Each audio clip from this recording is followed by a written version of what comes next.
Hello friends, this is second video from second chapter of physics, and that chapter is mathematical methods. In today's video we are going to study about vector operations, multiplication of a vector by a scalar, addition and subtraction of vectors, and triangle law of vector addition. Vector operations means addition, subtraction, multiplication and division of vectors. In last video we have seen that physical quantities can be divided into two categories. Number one is a scalar quantity or scalars, and second is vector or vector quantities. What do you mean by scalar quantities or scalars? The physical quantities which can be completely described by their magnitude alone are called as scalars or scalar quantities. ज्या physical quantities फक्त मॅग्निट्यूडनी describe करता येतात, त्याला डायरेक्शनची गरज नसते, त्याला आपण म्हणतो स्केलर्स किंवा स्केलर क्वांटिटीज. याचे उदाहरण आहेत for example length, mass, time, temperature, speed, work, power, pressure, density, area, volume, etc. are the scalar quantities. These quantities do not require direction for their description. On the other hand, vector or vector quantities are those physical quantities which need magnitude as well as direction for their complete description. Such quantities are called as vector quantities. ज्या physical quantities व्यक्त करण्यासाठी, सांगण्यासाठी किंवा describe करण्यासाठी आपल्याला magnitude आणि direction दोन्हीची गरज असते. म्हणजे एखाद्या बॉडीवर फोर्स लावलं, किती लावलं, 10 न्यूटन, ती झाली मॅग्निट्यूड, पण त्याच वेळी ते फोर्स कोणत्या डायरेक्शनला लावलं ते सुद्धा सांगणं गरजेचं आहे. Such quantities are called as vector quantities. Examples of vector quantities are displacement, velocity, acceleration, force, momentum, impulse. These are some examples of vector quantities. याबद्दल अधिक जाणून घेण्यासाठी यापूर्वीचा माझा व्हिडिओ तुम्ही पूर्ण बघा, म्हणजे कोणतीही शंका तुमच्या मनामध्ये राहणार नाही. आज आपल्याला व्हेक्टर ऑपरेशन्स बद्दल शिकायचं आहे. रिप्रेझेंटेशन ऑफ अ व्हेक्टर हे सुद्धा आपण पाहिलेलं आहे की व्हेक्टर कसे दाखवतात. There are two ways to represent the vectors. First is the graphical representation. Graphically vector is represented by directed line segment or by an arrow. Vector एरोने दाखवतात. The magnitude of vector is represented by the length of the arrow taken in proper scale, while direction of vector is represented by arrow head. म्हणजे एखादा vector तुम्हाला दाखवायचा असेल तर अशा पद्धतीने तुम्ही एरोनी तो दाखवू शकता. Length of this vector will represent magnitude of that vector.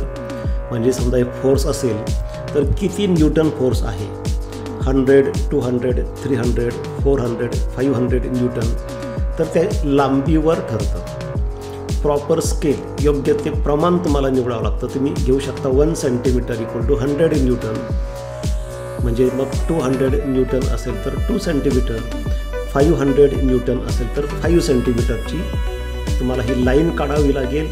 Directed line segment तुम्हाला काढावा लागेल. Arrow head represents direction. हा जो बाण असतो तो त्या व्हेक्टरची डायरेक्शन दाखवतो. Symbolic representation. Symbolically, vector is represented by a letter with an arrow over the head of that letter. For example, vector A. Magnitude is represented by mod of vector A or A.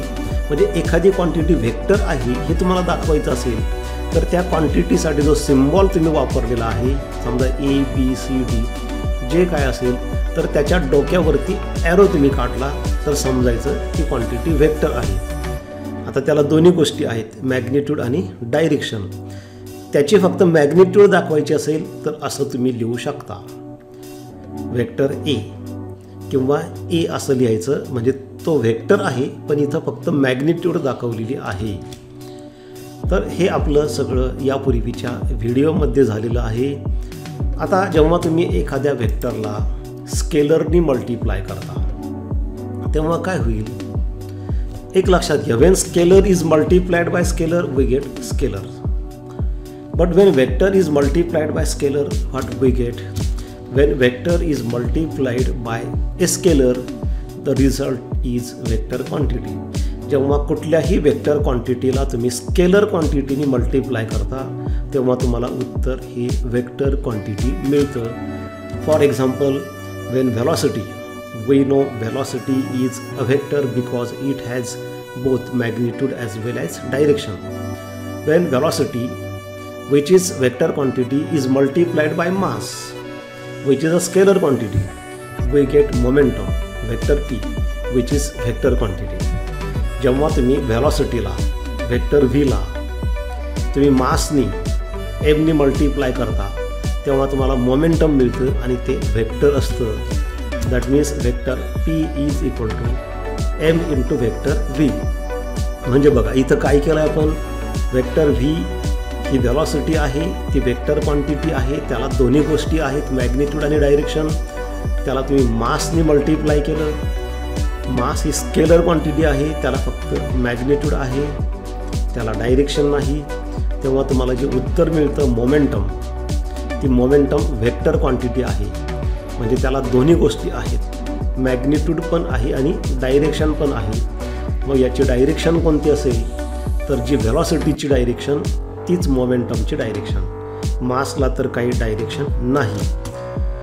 When a vector is divided by scalar, हे मल्टिप्लिकेशनचं आपण पाहिलं. पण समजा एखाद्या वेक्टरला तुम्ही स्केलरने divide केलं, the result is a vector quantity. म्हणजे थोडक्यात तुम्ही वेक्टरला स्केलरनी मल्टिप्लाय करा किंवा डिवाइड करा, तुम्हाला वेक्टर क्वांटिटी हे उत्तर मिळतं. To divide vector A by x, x is suppose scalar quantity, means to multiply vector A by 1/x. याचा अर्थ असा होतो की वेक्टर एला एक्सनी डिवाइड करायचं म्हणजे 1/xनी मल्टिप्लाय करायचं. म्हणजे 2नी डिवाइड करणं म्हणजे 1/2नी मल्टिप्लाय करणं, 3नी डिवाइड करणं म्हणजे 1/3नी मल्टिप्लाय करणं असा त्याचा अर्थ होतो. त्यानंतर ॲडिशन कशी करतात वेक्टरची, ॲडिशन ऑफ वेक्टर्स. आता याच्यामध्ये आपण वेक्टरची ॲडिशन करणं ही स्केलरपेक्षा वेगळी आहे. In case of scalars addition is very simple and straightforward. Scalars can be added by simple algebraic rules. Scalar क्वांटिटीची बेरीज आणि वजाबाकी करणं खूप सोपं आहे.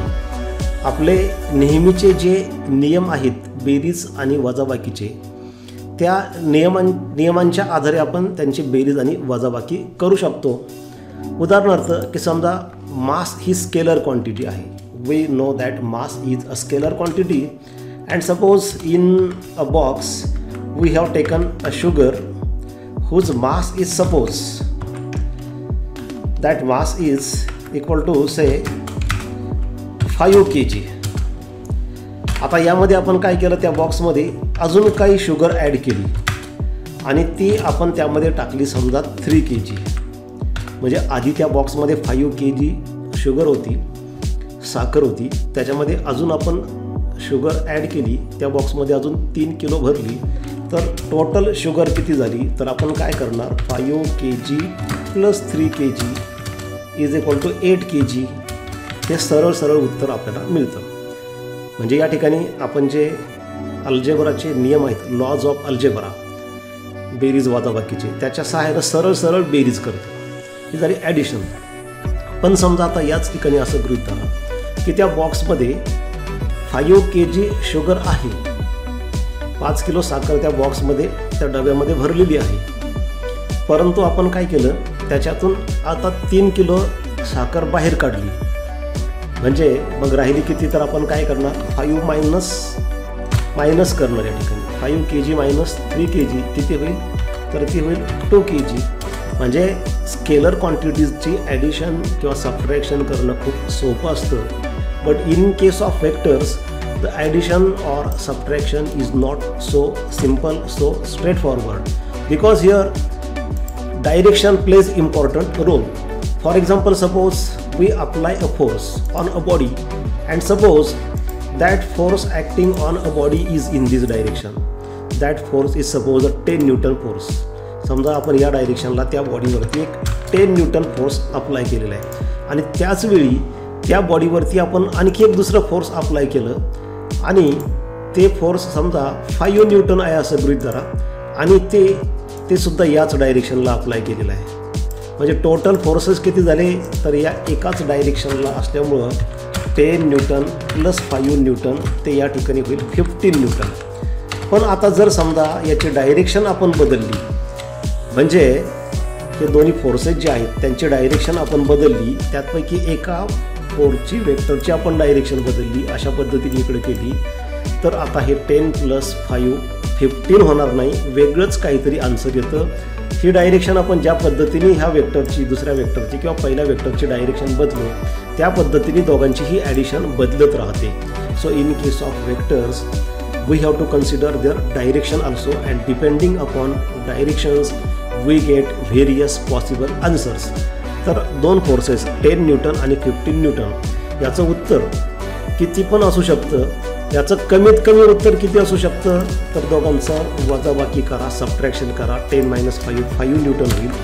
आणि जास्तीत जास्त किती येऊ शकतं तर जास्तीत जास्त दोघांची ॲडिशन करा, 10 + 5 15 न्यूटन होईल.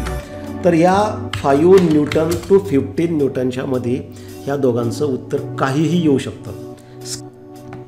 काहीही येऊ शकतं म्हणजे अगदी ते 5 न्यूटन पण येऊ शकतं, 10 न्यूटन आणि 15 न्यूटनचं रिझल्टंट, किंवा ते 5.1 न्यूटनही येऊ शकतं, 5.2 न्यूटन येऊ शकतं, 5.3 न्यूटन येऊ शकतं, 6 न्यूटन, 7 न्यूटन, 8 न्यूटन, असं ते मॅक्झिमम 15 न्यूटनपर्यंत काहीही येऊ शकतं. म्हणजे मिनिमम 5 न्यूटन आणि मॅक्झिमम 15 न्यूटन, आणि त्यांच्यामध्ये काहीही उत्तर येऊ शकतं. ह्या दोन वेक्टरच्या मध्ये जो अँगल आहे, म्हणजे दोन वेक्टरची जी डायरेक्शन आहे, हा एक वेक्टर आणि हा दुसरा वेक्टर, तर यांच्यामधला जो अँगल असतो त्याच्यावर त्या दोघांचं रिझल्टंट म्हणजे दोघांची ॲडिशन किती येईल ते ठरत असतं. हा अँगल जसा बदलेल म्हणजे डायरेक्शन्स जशा चेंज होतील, या दुसऱ्या वेक्टरची पण डायरेक्शन चेंज होऊ शकते, त्याच्यानुसार यांचं रिझल्टंट बदलत असतं. आणि म्हणून वेक्टरची ॲडिशन करणं हे स्केलरच्या ॲडिशनसारखं सरळ स्ट्रेट फॉरवर्ड नाही, तेवढं सोपं नाही. त्यांच्या डायरेक्शन्स विचारात घ्याव्या लागतात, आणि डायरेक्शन्स बदलल्या की त्या दोघांचं म्हणजे ॲडिशन किंवा सबट्रॅक्शन ते येणारं उत्तरसुद्धा बदलतं. आता या वेक्टर्सची ॲडिशन कशी करायची त्यासाठी आपण त्याचे 3 प्रकार करू. Number 1, vectors having same direction means parallel vectors.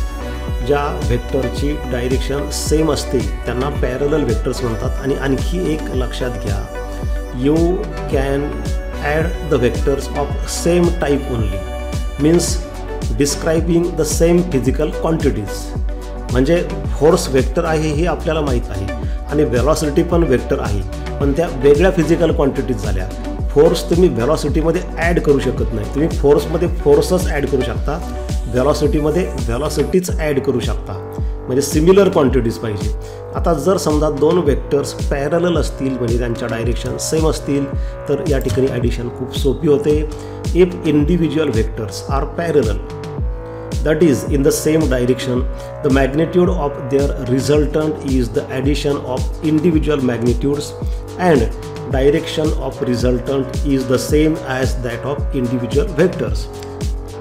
For example, suppose you want to add 2 vectors. First vector is AB, whose magnitude is 7 cm and direction towards right as shown by this arrow head. Second vector is BC, whose magnitude is 5 cm and direction same, because these 2 vectors are parallel.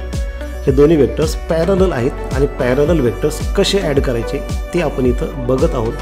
तर इथं काय म्हटलंय, if individual vectors are parallel means here AB and BC are parallel, they have same direction. The magnitude of their resultant here means their addition.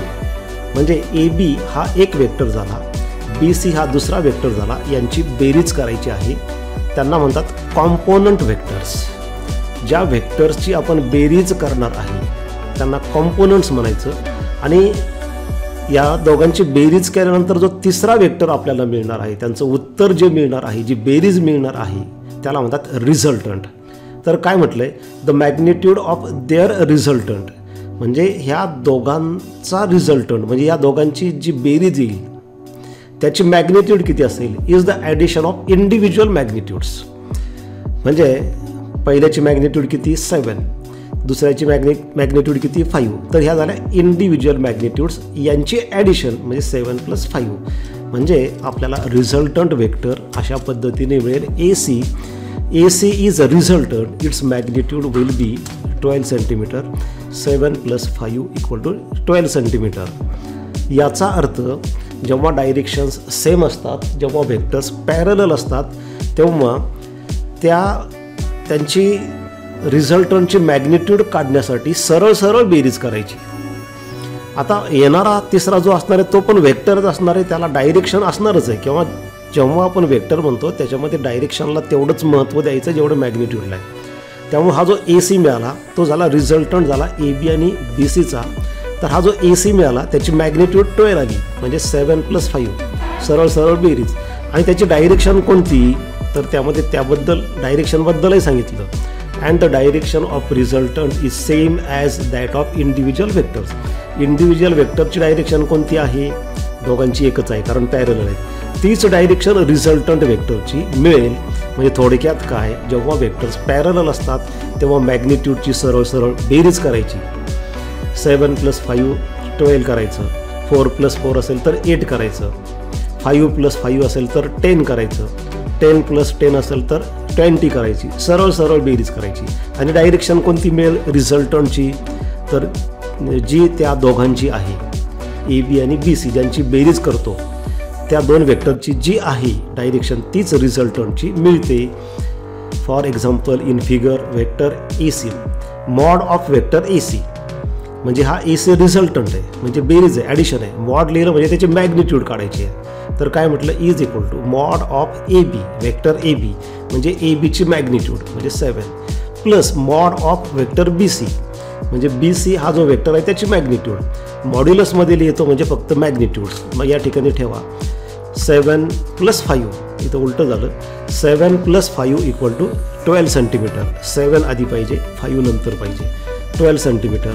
And its direction is a same as that of vector A B and vector B C. म्हणजे हा जो ए C मिळाला आपल्याला त्याची direction कोणती आहे, जी A B आणि बी सीची आहे तीच मिळते. थोडक्यात व्हेक्टर्स पॅरलल असतील तर स्केलरसारखी त्यांची ॲडिशन करायची मॅग्निट्यूडची, आणि डायरेक्शन त्याची तीच येईल जी आधीच्या दोघांची आहे. ज्या दोघांची बेरीज करायची असते त्यांना म्हणतात कॉम्पोनंट्स, आणि जी बेरीज जे रिझल्टंट मिळतं, जे ॲडिशन मिळते त्याला म्हणतात resultant. Here A B vector A B and vector B C are components and this vector AC is resultant. Now how to add the vectors having opposite directions. Vectors having opposite directions. आधी आपण पाहिले की वेक्टरची direction same असेल त्यांना म्हणतात parallel vectors. तर त्यांची बेरीज कशी करायची ते पाहिलं. आता डायरेक्शन्स विरुद्ध असतील, अपोजिट असतील तर त्यांची ॲडिशन कशी करायची. अपोजिट डायरेक्शन्स वेक्टर्स असतील तर त्यांना म्हणतात anti parallel vectors. If the individual vectors म्हणजे ज्या दोघांची आपण ॲडिशन करणार आहोत ते दोन vectors are anti parallel, that is in the opposite directions, the magnitude of their resultant म्हणजे दोघांची ॲडिशन करून जो व्हेक्टर आपल्याला मिळेल तो रिझल्टंट, त्याची मॅग्निट्यूड किती असते. Magnitude of their resultant is the difference of individual magnitudes.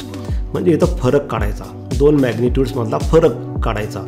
म्हणजे 5 आणि 5 असेल तर 5 आणि 5 मधला फरक 0 मिळतो, जे काय असेल ते. Resultant is the difference of individual magnitudes and the direction is that of larger vector. म्हणजे इथं दोन वेक्टर्स एकमेकांच्या अपोजिट आहेत आणि त्यांची बेरीज करायची आहे तुम्हाला.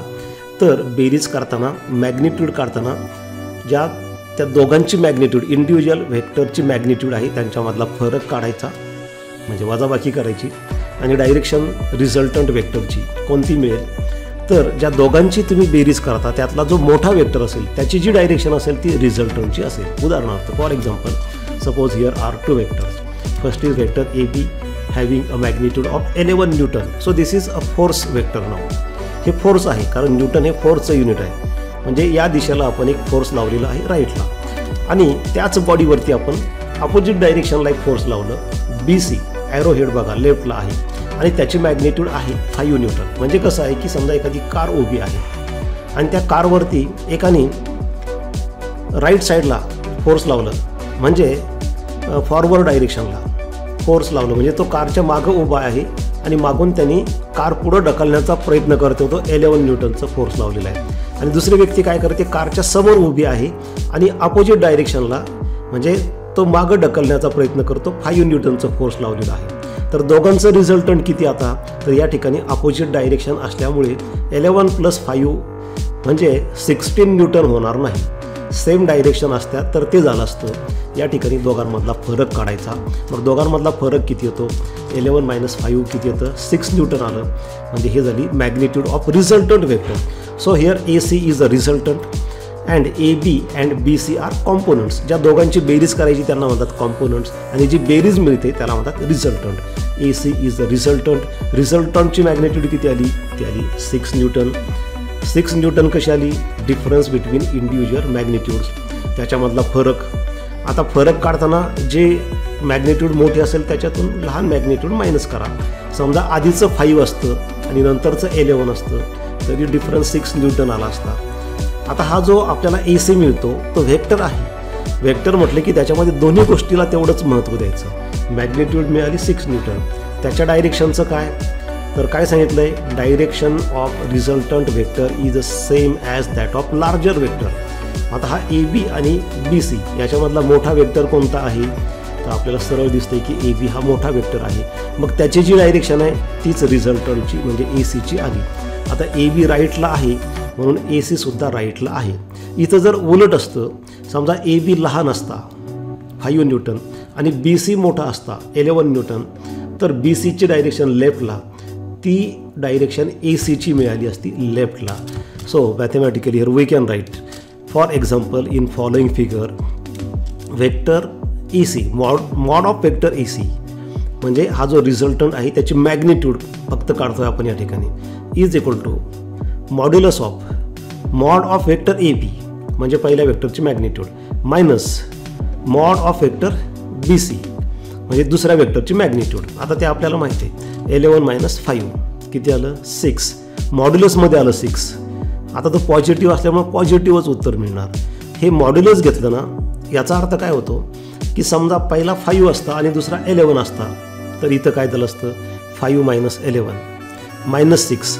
पण ते मॉड्युलसमध्ये -6 आहे. मॉड्युलस याचा अर्थ फक्त पॉझिटिव्ह आन्सर्स घ्यायचे, न्यूमेरिकल व्हॅल्यू घ्यायचे. म्हणजे इथं आपण फक्त फरक काढतो कोणता मोठा कोणता लहान. हे मॅग्निट्यूड काढताना त्याचा फायदा नाही, ते डायरेक्शन काढताना. आणि यामध्ये काय म्हटलं शेवटी, and its direction is the same as that of larger vector A B. A B मोठा आहे म्हणून त्याची जी डायरेक्शन आहे ती रिझल्टंटची मिळाली. तर अशा पद्धतीने आपण 2 प्रकार पाहिलेत.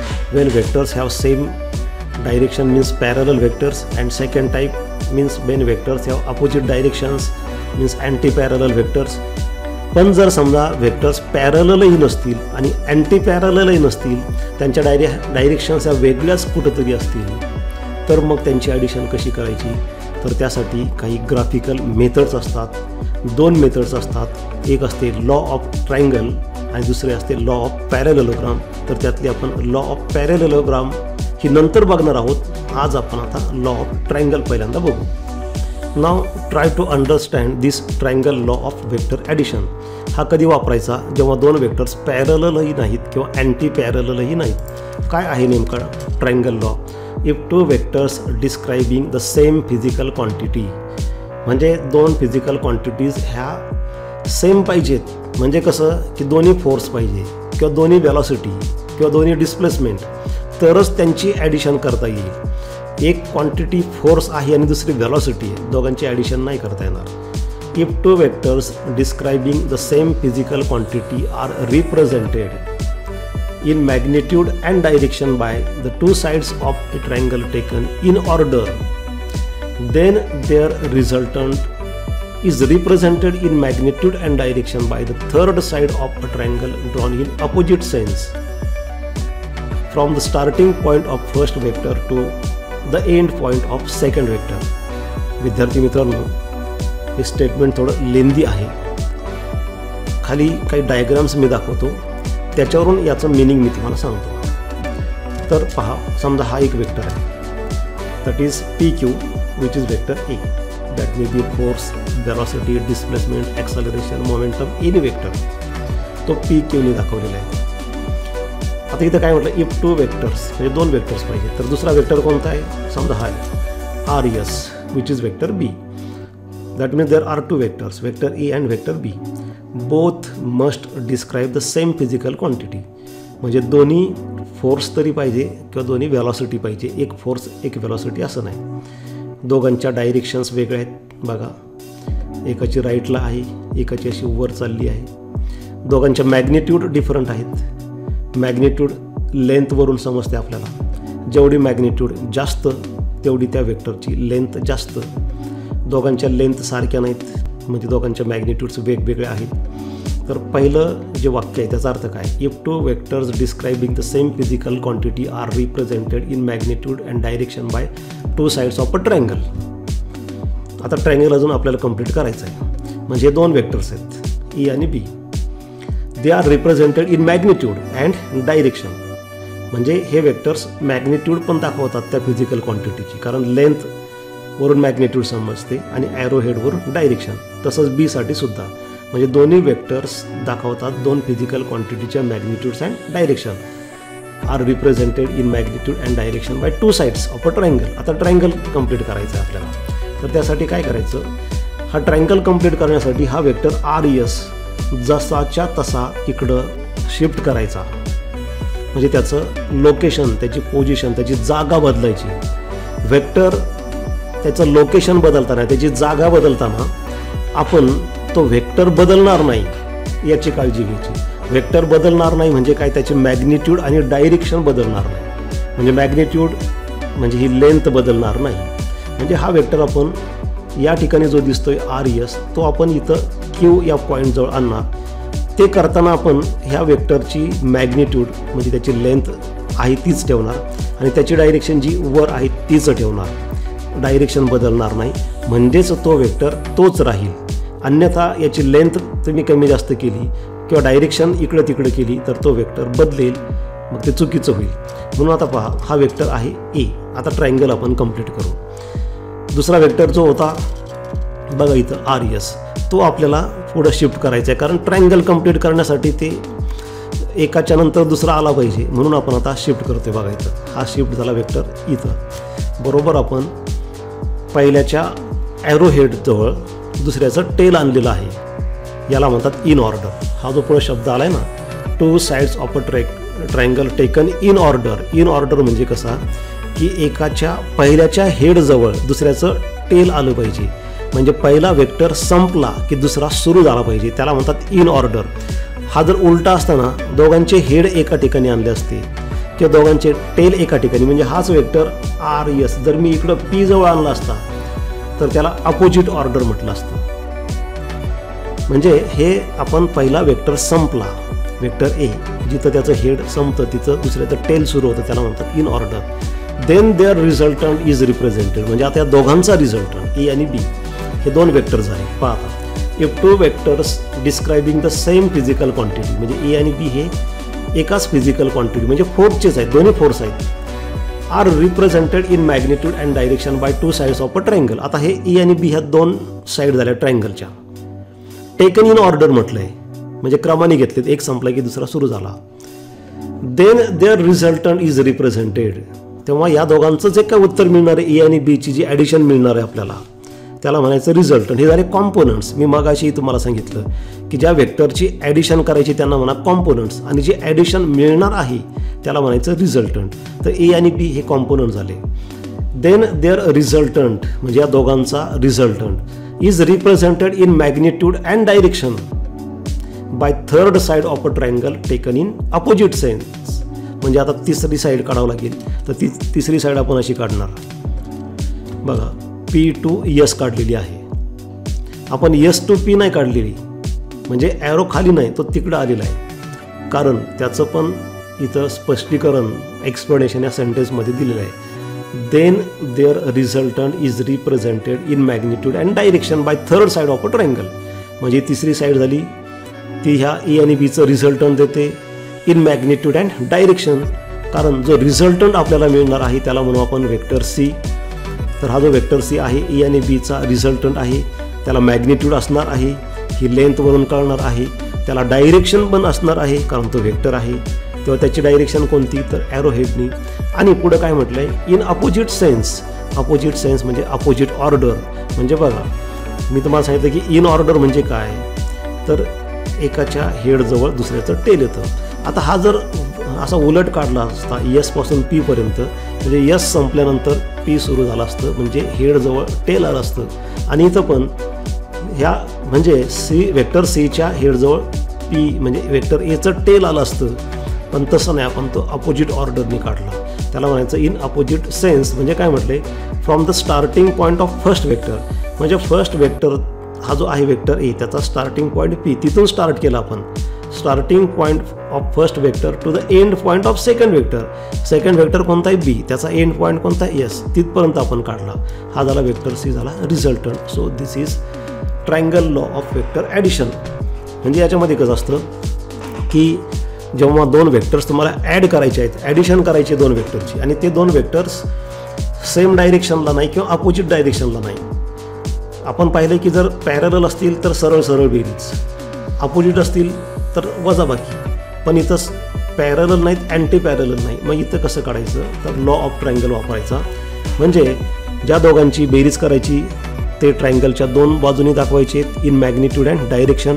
म्हणजे यांच्या लेंथ ह्या मॅग्निट्यूड दाखवतील आणि ॲरो हेड डायरेक्शन दाखवतील. आणि इन ऑर्डर म्हटलं आहे, म्हणजे ज्यांची ॲडिशन करायची ए आणि बी ते इन ऑर्डर आहे. म्हणजे ए संपला, त्याच्या हेडजवळ बीचं टेल आलं, तेव्हा त्यांचं जे रिझल्टंट असतं वेक्टर सी ते तिसऱ्या साईडने दाखवतात, टेकन इन अपोजिट ऑर्डर. हे झालं triangle law of vector addition.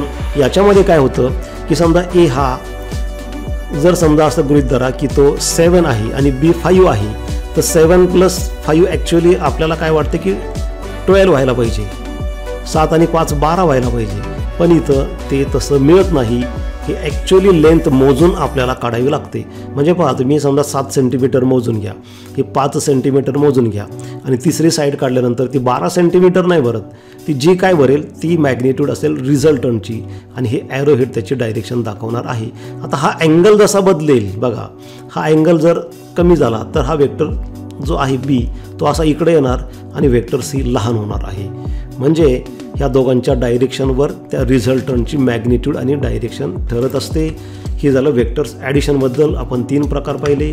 Number 1 parallel vectors, number 2 anti parallel means opposite vectors, number 3 vectors having different directions neither parallel nor opposite anti parallel vectors.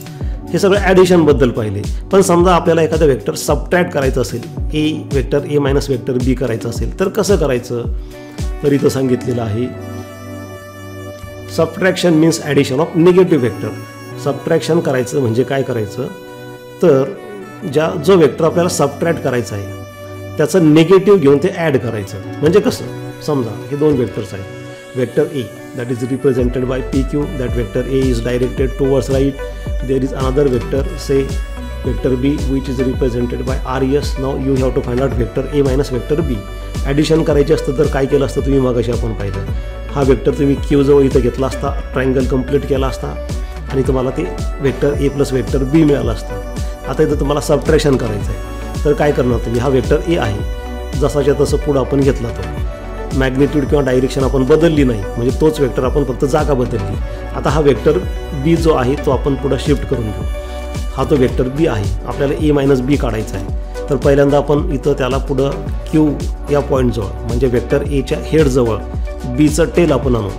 तर अशा पद्धतीने आपण हा शिफ्ट केला. आता इथं जर तुम्ही ट्रायंगल कंप्लीट केला तर पी पासून एस पर्यंत जाईल, तेव्हा ते तुम्हाला ॲडिशन मिळेल, वेक्टर ए + वेक्टर बी मिळेल. आपल्याला ए मायनस बी पाहिजे, तर त्यासाठी काय करायचं, ॲडिशन करायचं, म्हणजे जो वेक्टर मायनस करायचं, सबट्रॅक्ट करायचा आहे त्याचं निगेटिव्ह ॲड करायचं आहे. म्हणजे बीचं निगेटिव्ह काढा.